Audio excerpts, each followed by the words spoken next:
ગુજરાત વિધાનસભા અનુસૂચિત જનજાતિના કલ્યાણ માટેની સમિતિના સભ્યો નર્મદા જિલ્લાની અભ્યાસ મુલાકાતે પધાર્યા હતા। આ સમિતિના સભ્યો મંગળવારે રાત્રે એકતાનગર ખાતે આવી પહોંચ્યા હતા। જિલ્લા કલેક્ટર એસ.કે. મોદીએ સમિતિના સભ્યો સાથે મુલાકાત કરી જિલ્લામાં આવકાર્યા હતા।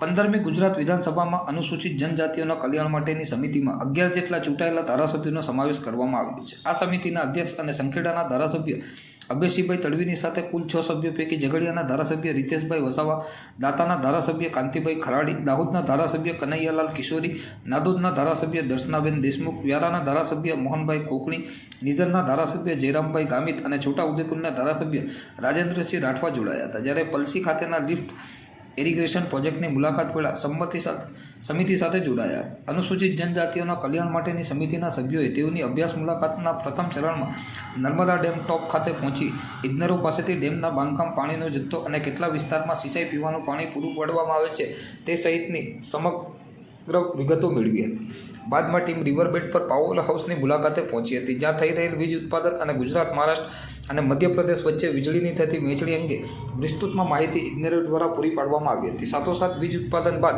તેનું કંટ્રોલિંગ અને ડિસ્ટ્રીબ્યુશન અંગેની સિસ્ટમ તથા પાવર હાઉસ કેવી રીતે કાર્ય કરે છે તે અંગેની સમગ્ર જાણકારી મેળવી હતી। ટીમના સભ્યોએ સરદાર સાહેબની વિશ્વની સૌથી ઊંચી પ્રતિમા સ્ટેચ્યુ ઓફ યુનિટીની મુલાકાત કરી ઇજનેરી કૌશલ્ય અંગે એસઓયુના ગાઈડ પાસેથી વિગતવાર માહિતી મેળવી હતી। સૌ સભ્યોએ સરદાર સાહેબના ચરણોમાં ભાવવંદન કરી વ્યુઇંગ ગેલેરીમાંથી સાતપુડા અને વિંધ્યાચળ પર્વતમાળાઓ વચ્ચેથી પસાર થતી મા નર્મદાનો નજારો અને સરદાર સાહેબના સ્વપ્નરૂપે પ્રસ્થાપિત થયેલ સરદાર સરોવર ડેમનું દ્રશ્ય પણ અહીંથી નિહાળ્યું હતું। આ મુલાકાત દરમિયાન સ્ટેચ્યુ ઓફ યુનિટીના રોજગારી મેળવી રહેલ સ્થાનિક આદિવાસી યુવકો સાથે શુભેચ્છા મુલાકાત પર કરી હતી। સમિતિના સભ્યોની આ મુલાકાત દરમિયાન નેત્રંગ તાલુકા પંચાયતના પ્રમુખ શ્રી વસુધાબેન મનોજભાઈ વસાવા, ઝઘડિયા તાલુકા પંચાયતના પ્રમુખ જયેન્દ્રભાઈ વસાવા, વાલિયા તાલુકાના પંચાયતના સભ્ય સીતાબેન સુરેશભાઈ વસાવા, જિલ્લા વહીવટી તંત્રના અધિકારીશ્રીઓ, નર્મદા ડેમના અધિકારીશ્રીઓ જોડાયા હતા। આજે ગુજરાત વિધાનસભાની અનુસૂચિત જન કલ્યાણ સમિતિ અમે ગઈકાલના જ પ્રવાસે છે।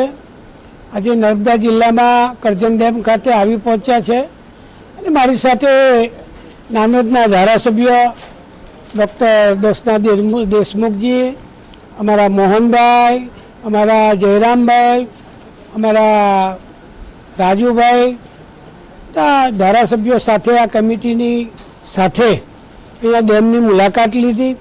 અધિકારીઓ સાથે જે બાકી કામ હતું એ અમારા ધારાસભ્યશ્રી સાથે એને ચર્ચા પણ કરી। જે બાકી કામો છે તે વહેલી તકે થાય, ટેન્ડર લેવલે જે હોય તે, પણ વહેલી તકે ખેડૂતોને પાણી મળે એવી કમિટીએ નોંધ લીધી છે।